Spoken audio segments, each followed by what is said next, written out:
Bismillah. Assalamualaikum warahmatullahi wabarakatuh. Waalaikumsalam. Alhamdulillah wassalatu wassalamu ala Rasulillah. Segala puji dan puja kehadirat Allah Subhanahu wa taala. Juga salawat dan taslim kepada Nabi besar Muhammad sallallahu alaihi wa ala alihi washabihi wasallam. Nah, saudaraku, kita mulai dengan program yang insya Allah akan diadakan rutin, yaitu program acara talk show ataupun bincang-bincang ya seputar permasalahan yang menyangkut agama kita, juga menyangkut kebiasaan kita sehari-hari, yang mana program ini mencoba untuk memberikan beberapa solusi ataupun inspirasi ya, dalam beberapa permasalahan. Nah, untuk acara kita, program kita mulai dengan perkenalkan dulu. Saya Indra sebagai host, dan di sini sudah hadir materi atau narasumber yang akan kita coba kaji beberapa permasalahan ataupun kondisi yang ada. Itu setelah hadir yaitu Ustadz Arif Nur Abidin.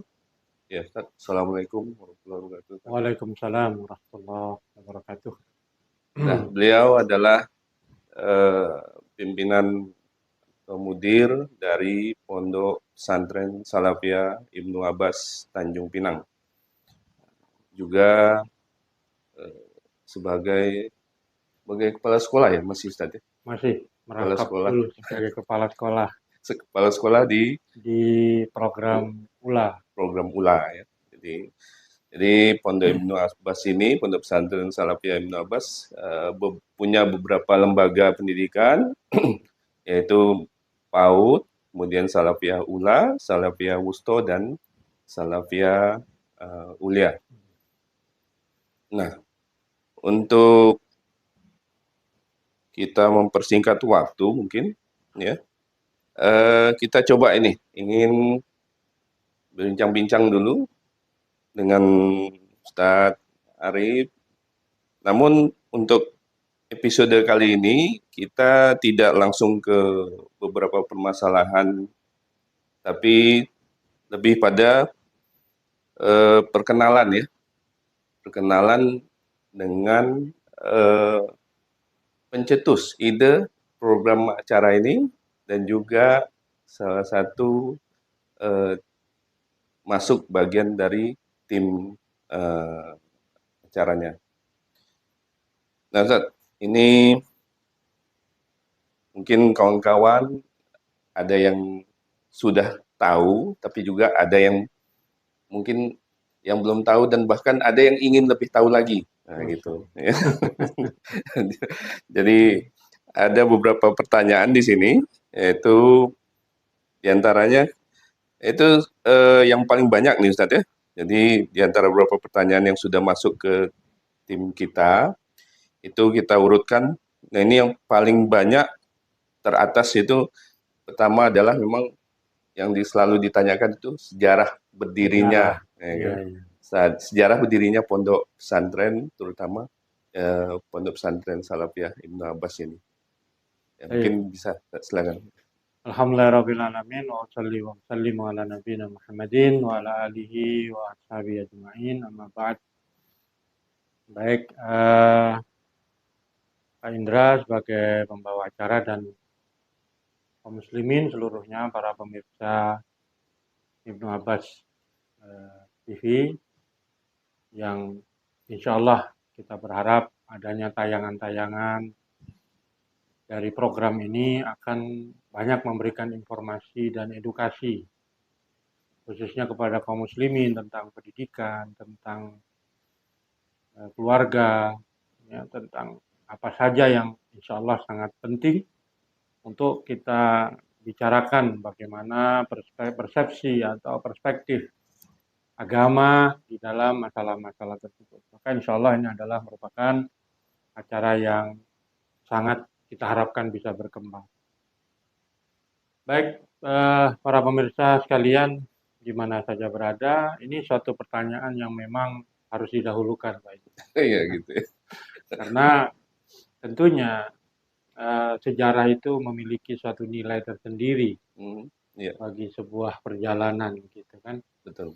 Karena bagaimanapun juga kita nggak boleh lupa sejarah, kata orang. Iya, jas merah katanya. Jas merah, Jas merah. jangan lupakan sejarah. Masya Allah. Baik, Ibnu Abbas ini sebetulnya sebuah lembaga pendidikan yang dulu di awal pertama kali berdiri itu adalah merupakan suatu jawaban dari keinginan ya teman-teman kita yang sejak tahun 2007 ya bahkan 2004 sebelumnya kita waktu itu sudah mengadakan kegiatan-kegiatan dakwah, kegiatan taklim di yang dulunya ada di Kijang dan di beberapa daerah di Bintan. Akhirnya kemudian setelah mulai memahami tentang konsep beragama, tentang akidah, tentang tauhid, maka ada satu tuntutan dari kaum muslimin yang uh, ada di dalam kajian-kajian kita itu untuk bagaimana mereka mendapatkan anak-anak mereka mendapatkan pendidikan sesuai dengan tentunya ya apa yang sudah dipelajari oleh teman-teman kita itu tentang tauhid, ya, tentang bagaimana seorang muslim harus mengikuti Rasul Sallallahu Alaihi Wasallam di dalam beragama ini, harus menjauhi perkara-perkara yang tidak diajarkan oleh Rasulullah SAW dalam agama. Maka tuntutan itu harus kita jawab waktu itu. Kemudian muncullah waktu itu ide untuk membuat sekolah. Alhamdulillah, harapan kita ini diijabah oleh Allah Subhanahu wa taala dengan adanya seorang muslimin yang mewakafkan tanah di Batu Sembilan. Semoga Allah memberikan balasan yang besar kepada beliau. Nah, kemudian mulailah kita berjalan, mulai di awal kita merintis dengan program paket A waktu itu. Oh, sudah mulai dengan paket A. Dengan paket A. Kemudian dengan proses dan permasalahan yang ada, ya beberapa tahun berikutnya kita beralih pada program Salafiyah Ula, ya, yang tentunya ini adalah merupakan program yang diawasi, dibina oleh Kementerian Agama. Dan alhamdulillah pada tahapan-tahapan berikutnya karena dakwah kita, ya dakwah Ahlus Sunnah wal Jamaah, ya Salafiyah di Tanjung Pinang ini alhamdulillah berkembang juga di Bintan. Nah, maka tuntutan berikutnya kita harus membuat program berikutnya yaitu program Wusto. Kemudian alhamdulillah sejak beberapa tahun belakangan ini sudah kita mulai program kuliah dengan sistem intensif berasrama. Tapi tadi kalau nggak salah Ustaz katakan 2007 bahkan 2004. Jadi mulai programnya itu mulai diadakan tahun berapa itu? Kalau program sekolah kita, sekolah yang memang bentuk pembelajaran kelas seperti yang sudah kita laksanakan ini, itu kita mulai tahun 2007. Oh, 2007. 2007-2008. Adapun dakwah kita di sini ya mulainya kisaran tahun 2004. 2004 itu mulai dakwahnya. Mulai kita mulai merintis atau mulai ada kegiatan dakwah untuk kaum muslimin di Tanjung. Berarti lebih kurang 3 atau 4 tahun ya? Ya, sebelum itu untuk permintaannya itu.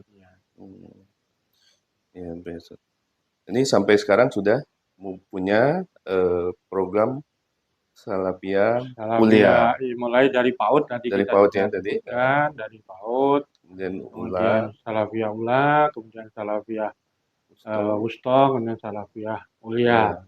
Ini semuanya alhamdulillah sambutan masyarakat cukup bagus dengan saat ini kita di SD kita sudah membina kurang lebih hampir 470-an Siswa, siswa untuk SD-nya. SD-nya ya, Kemudian itu Ulanya, dan SMP-nya sudah kita Wusta, kelola tahun ini sekitar 90, ya, kemudian aliyahnya kurang lebih lah sekitar 20 santri, 20, oh, sudah 20. sudah 20.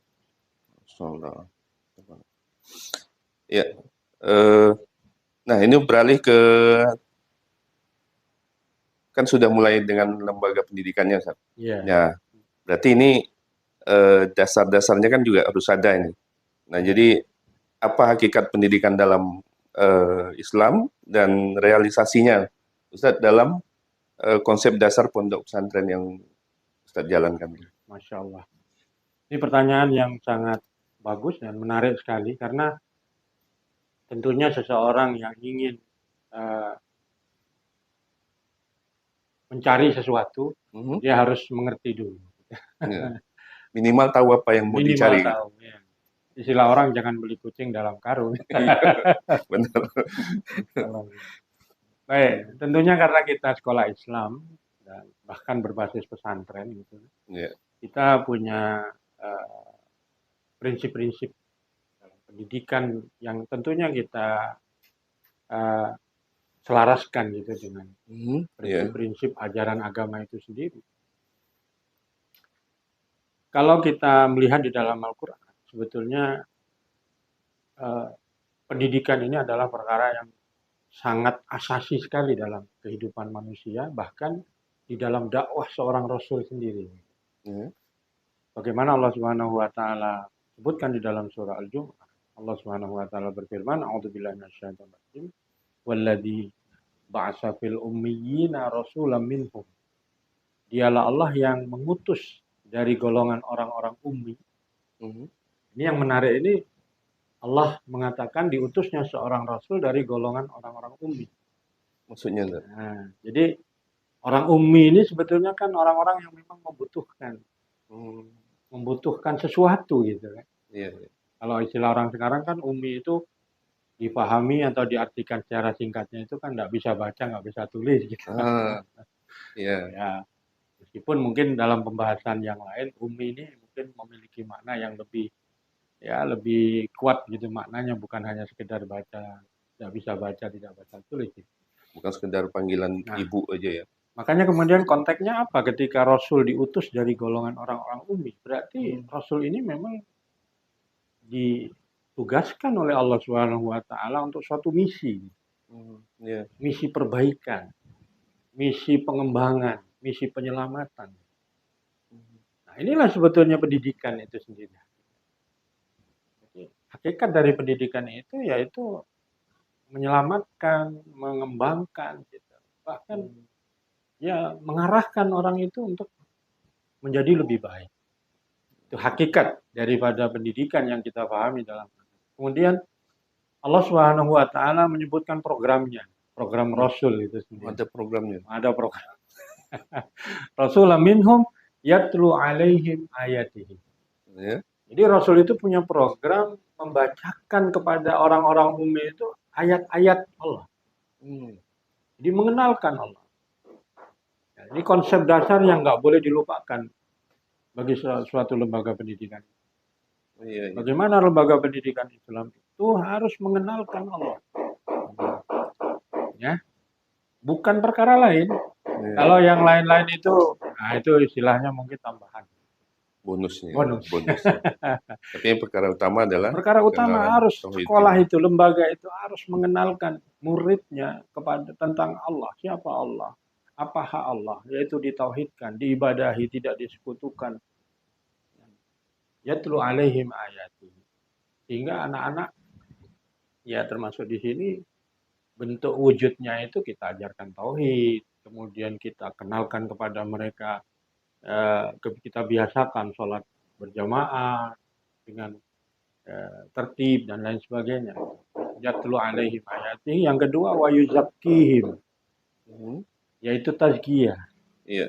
Sebuah lembaga pendidikan yang islami harus mementingkan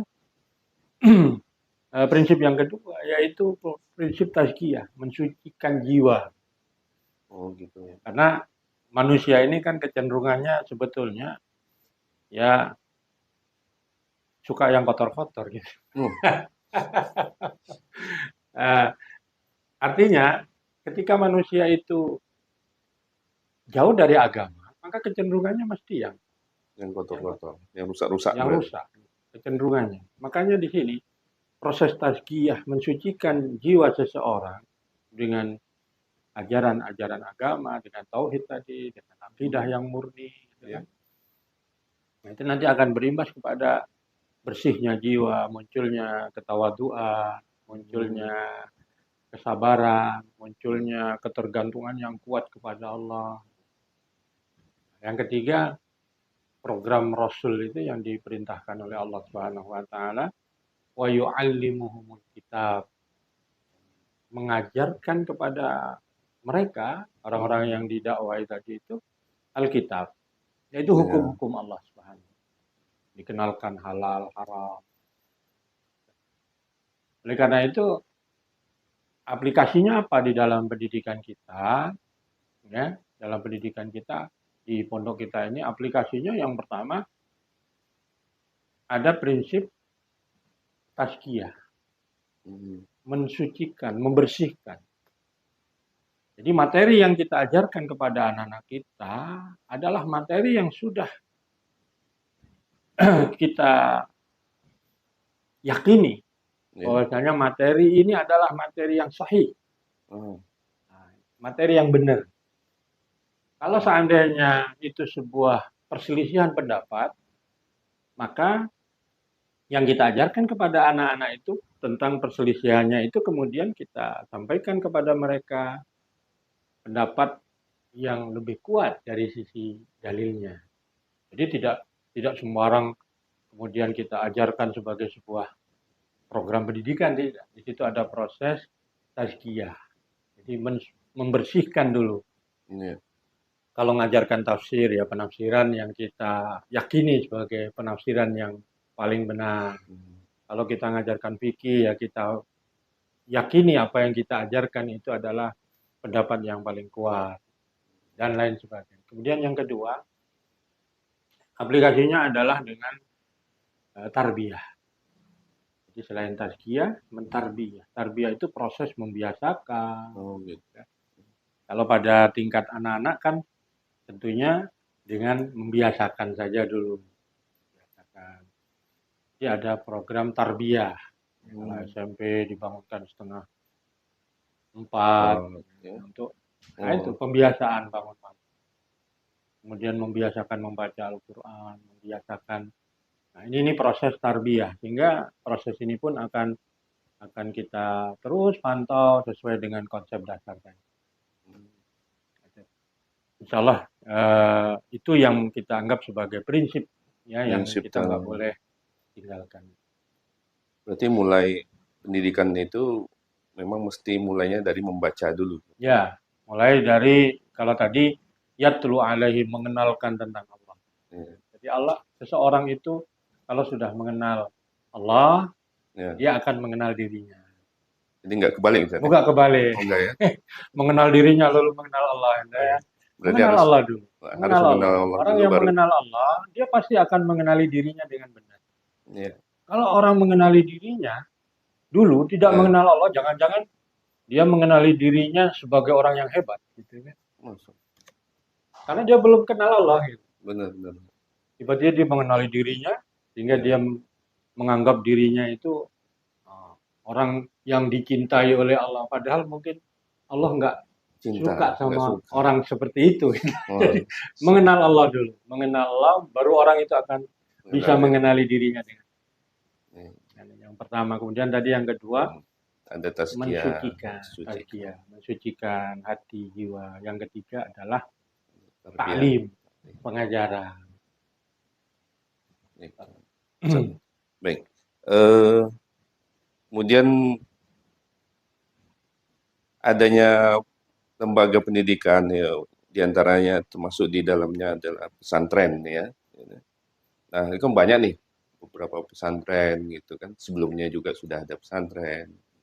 Berarti sepertinya konsepnya mungkin kalau kita lihat sepertinya dari urutan urutan kebutuhannya itu. Berarti konsepnya mungkin agak beda ya dengan yang pesantren yang lain gitu ya. Jadi kira-kira seperti ini Ustaz. Mungkin bentuk ideal pesantren itu yang ingin diwujudkan, Oh yang iya, dari Ustaz bangun iya, pesantren iya, ini, Masya Allah. terutama pesantren Salafiyah ya, Iya. Ibnu Abbas ya. Baik, pada Silakan. dasarnya mungkin barangkali pesantren kita ini ya sama lah dengan yang lain. Oh gitu. Cuman barangkali ada hal-hal yang perlu diketahui. Iya. Nah Mungkin ini dia. dengan sesuatu yang baru, kemudian orang melihat, oh ini bedanya, Beda. gitu. Oh, gitu. Ya. Karena Kalau yang kita, sebelumnya kan mereka banyak kawan-kawan itu di luar kayaknya beda. oh gitu ya. Nah ya, nggak sama. Ya Kenapa mungkin kayak mungkin orang bisa? yang mengetahui sesuatu Ibnu Abbas itu beda, mungkin barangkali ya dia sudah tahu bedanya. Iya. Nah ini mungkin bisa Ustaz jelaskan ini. Baik, Masya Allah ya. Jadi kalau pesantren kita yang sebetulnya kita ingin ciptakan, ya tentunya tadi nilai-nilai Islam yang jelas yang menjadi Prinsip dasar inspirasinya, ya inspirasi. menjadi acuannya, gitu. Iya. Nilai-nilai Islam itu. Tapi secara real di pesantren itu sendiri ya dalam berbicara tentang lembaga, sebuah lembaga pendidikan yang itu berasrama, kemudian yang pertama di pesantren itu tentu pertama ada unsur yang paling penting ini ya. Yang paling penting itu adalah guru. Iya. Profil dari pesantren yang kita inginkan ini sebetulnya guru kita ya memang guru yang memahami tentang konsep. Bagaimana guru itu akan menjalankan kewajibannya kalau dia sendiri tidak paham konsep yang kita jadi kita sudah bicarakan tadi kan. Iya, iya. Konsep pendidikan Mulai Ibnu dari Abbas itu apa, membaca tadi ya sampai mulai sampai daripada mengajarnya. mengenalkan Allah. Ya, makanya ya guru-guru kita pun juga adalah guru-guru yang harus ngaji. Wah, ini dia. Jadi guru-guru yang harus ngaji. Jadi prinsip guru yang ideal tentunya adalah guru yang baik ya guru yang tentunya memiliki keilmuan lebih dari muridnya, Benar. ya, memiliki akhlak yang juga lebih baik daripada muridnya. Itu yang pertama. Tentang pendidik ya. Kemudian yang kedua kurikulum. Iya. Nah, kurikulum yang kita bangun adalah kurikulum yang pertama, ya, kurikulum tentunya yang menguatkan pemahaman dan sikap beragama. Oh, Nah, gitu. ini kurikulum yang kita desain kan. Di kurikulum yang menguatkan pemahaman dan sikap beragama yang baik. Ya. Jadi guru, kemudian kurikulum, Kurikulum. ya, kemudian sarananya. Iya. Kurikulum ini kan berkait juga dengan aktivitasnya. Nah, Aktivitas, kemudian lingkungan. Ya, lingkungan, makanya insya Allah di pesantren di kampus-kampus kita ingin bangun lingkungan yang juga mencerminkan bahwasanya Islam itu indah, Islam itu bersih. iya. Maka pesantren itu harus indah, harus bersih. Karena memang itulah sebetulnya bahasa kita di dalam menyampaikan Islam yang sangat memperhatikan keindahan, kebersihan. Kita bangun taman-taman, kita jadikan. Maka kita simpulkan sebetulnya yang menjadi ciri khas yang kita kuatkan di pesantren kita yang pertama dilihat dari orangnya, manusianya harus produktif. Nah, kalau guru ya produktif. Apa produktivitas guru? Mengajar dengan baik. Iya. Kemudian yang kedua, aktivitasnya edukatif. Semua yang ada di pondok didesain untuk mendidik. Berarti tidak Hanya tidak tidak mesti harus di kelas gitu Ustaz, Tidak ya? harus di kelas. Semuanya didesain untuk kerja bakti anak-anak kita di pondok kita ini khususnya SMP kuliah. Mereka ada program-program kerja bakti, kerja fisik, Itu tuh masuk bagian bagian dari pendidik. pendidikan. Ya meskipun kadang orang tua banyak ada yang sebagian nggak ngerti. Ya. Anak Hmm. pondok kok dipekerjakan.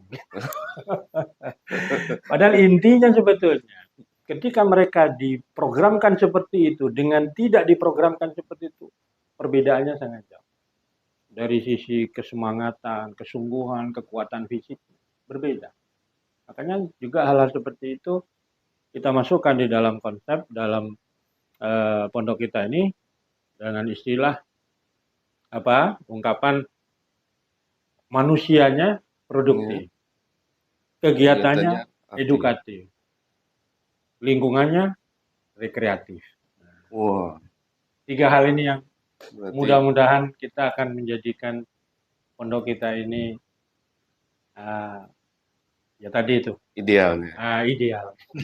Dengan produktifnya, dengan Manusianya yang edukatifnya, produktif, kemudian baru ya. adanya Kemudian aktivitasnya semuanya adalah edukatif. edukatif, Yang lingkungannya ketiga lingkungannya harus rekreatif. rekreatif.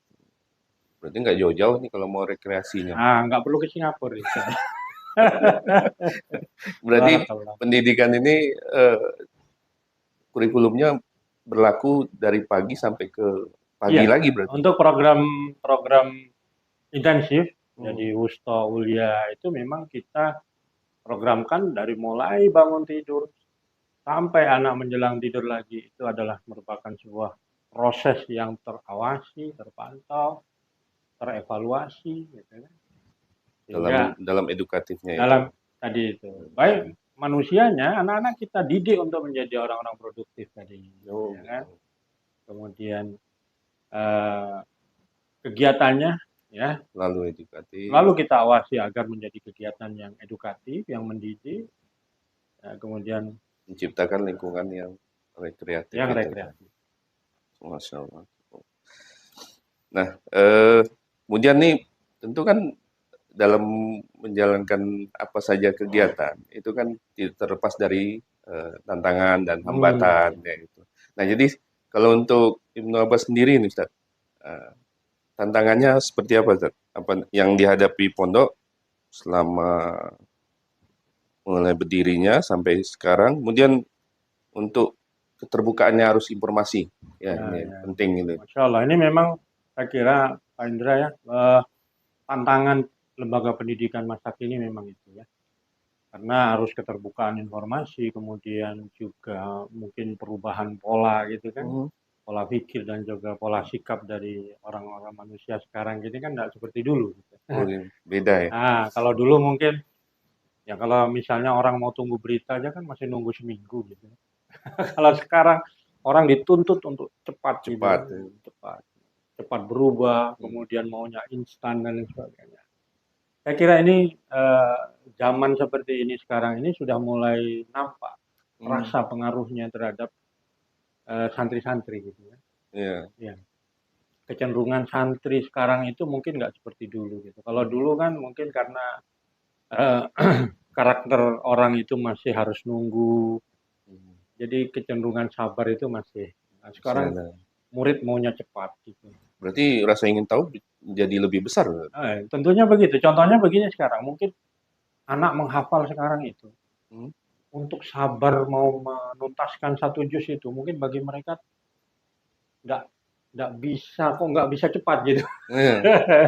Itu akhirnya mereka tuntutannya itu mau cepat, kalau nggak dapat cepat berarti nggak bisa gitu kan. Nah, Nah, ini saya kira ini sebuah fenomena yang hari ini sangat menjadi tantangan besar bagi pendidik gitu kan. iya. Sehingga anak-anak yang sudah mungkin punya pola pikir seperti itu ya, nah, perlu Fasilitasi. disadarkan lah Hmm. begitu ya dengan difasilitasi juga benar, difasilitasi dengan sistem Hmm. ya, dengan sistem yang kemudian mungkin dalam pembelajaran atau pendidikan di pondok itu mereka sudah bisa mulai menghilangkan hal-hal yang sifatnya negatif, pengaruh dari Wah, luar itu, dari informasi. Kayak sifat ketergesa-gesaan, ya, sifat maunya mudah, ya, ya, sifat ya yang serba instan itu kan sekarang sudah menjadi pola. pola pola pola hidup, ya, pola pikir dari anak sekarang. Padahal dalam menuntut ilmu kan nggak begitu, Harus sabar ya. nggak bisa, maunya cepat. Nah, barang siapa menuntut ilmu maunya cepat, maka dia tidak akan mendapatkan apa-apa dan Gitu. dia harus sabar melalui tahapannya. Ya, tapi risikonya besar juga Ustaz, kalau mau cepat Resikonya itu. besar. Makanya itu tadi, Tahu-tahu ini sebuah baru tantangan. baru mulai belajar, tahu-tahu besok sudah ujian. Kan bahaya juga. Itu Ini saking sebuah cepatnya memang. tantangan memang ya. Makanya eh, lembaga pendidikan harus mulai bisa ya Mhm. mereduksi ini tadi Pola itu tadi. pola-pola yang tidak yang bertentangan sebetulnya dengan prinsip-prinsip mencari ilmu. Ya. Ya. Kalau Imam Syafi'i mengatakan mencari ilmu itu harus sabar, harus Mhm. banyak berteman dengan guru. Iya. Prinsip anak sekarang ngapain berteman dengan guru? Sekarang sudah ada HP. Iya, benar. Ngapain ngapain datang ke kajian? Oh, sekarang sudah bisa di live streaming gitu. Nah, Ini sebetulnya sebuah masalah gitu bagi sebuah kegiatan menuntut ilmu. Sedangkan di pesantren itu membutuhkan keseriusan, iya, ya, mempelajari agama itu, kesabaran karena waktunya juga panjang. benar. Nah, kemudian juga menuntut ilmu agama itu memang memerlukan tahapan-tahapan yang benar. Iya. Sehingga dengan itulah barangkali tantangan ini harus kita jawab, ya, ya dengan tadi, dengan menyediakan guru-guru yang Produktif. kompeten, yang produktif, yang bisa ya memberikan jawaban kepada mereka.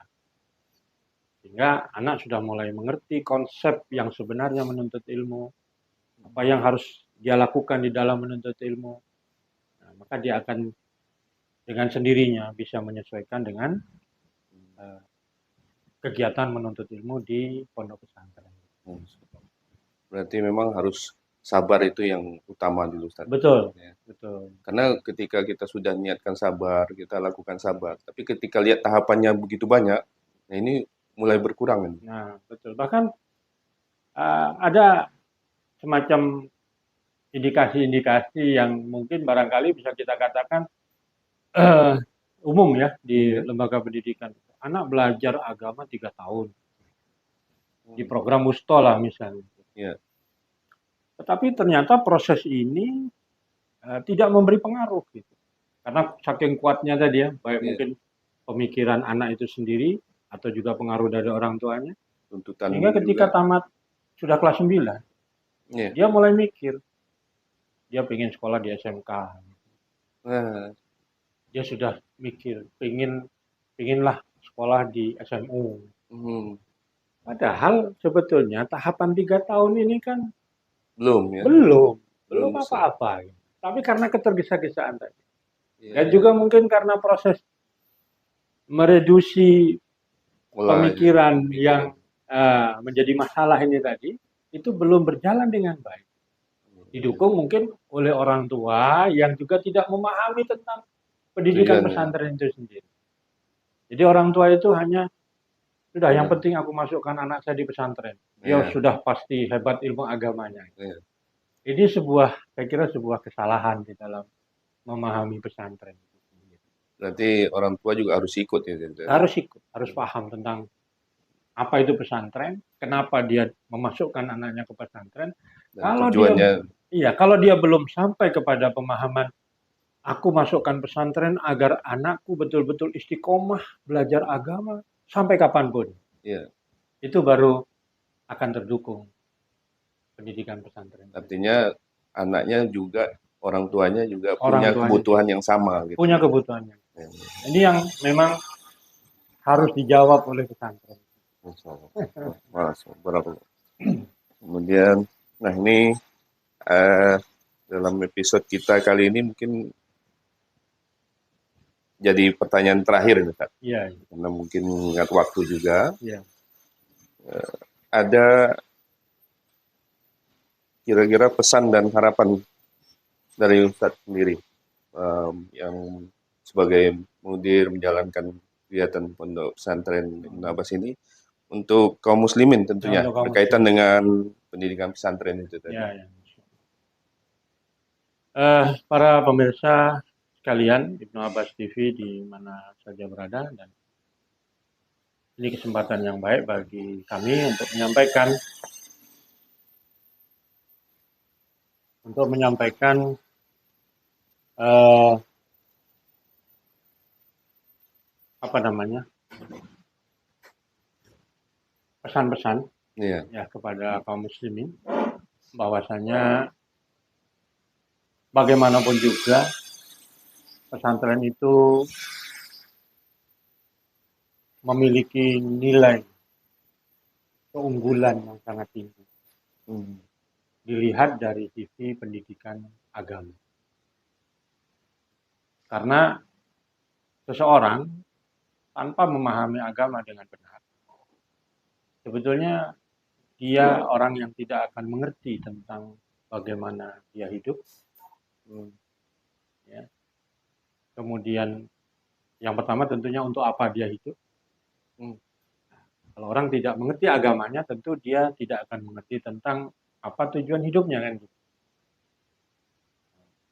Kemudian bagaimana dia hidup. Oleh karena itu, pesantren menjawab itu, insya Allah. Dengan diajarkan kepada anak-anak kita tauhid yang benar. iya, Orientasi hidupnya adalah akhirat.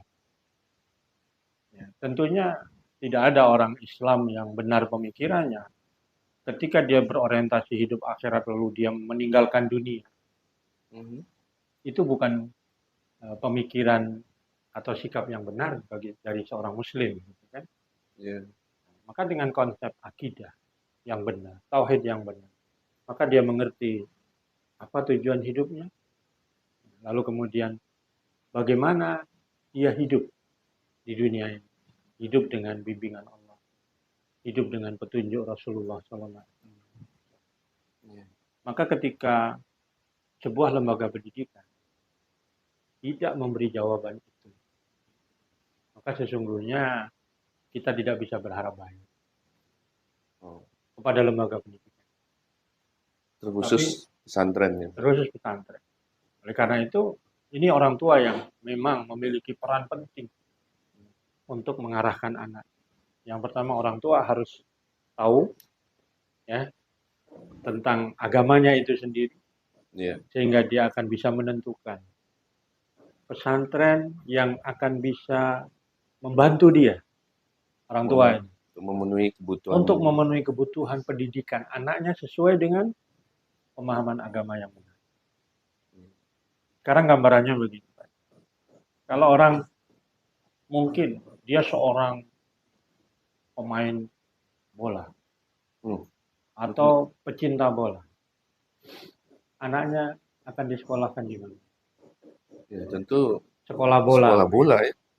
Orang yang mengerti agama, mengerti tauhid, mengerti tujuan hidup, maka orang itu pasti akan menyekolahkan anaknya agar dia bisa mengerti apa yang dipahami oleh orang tua.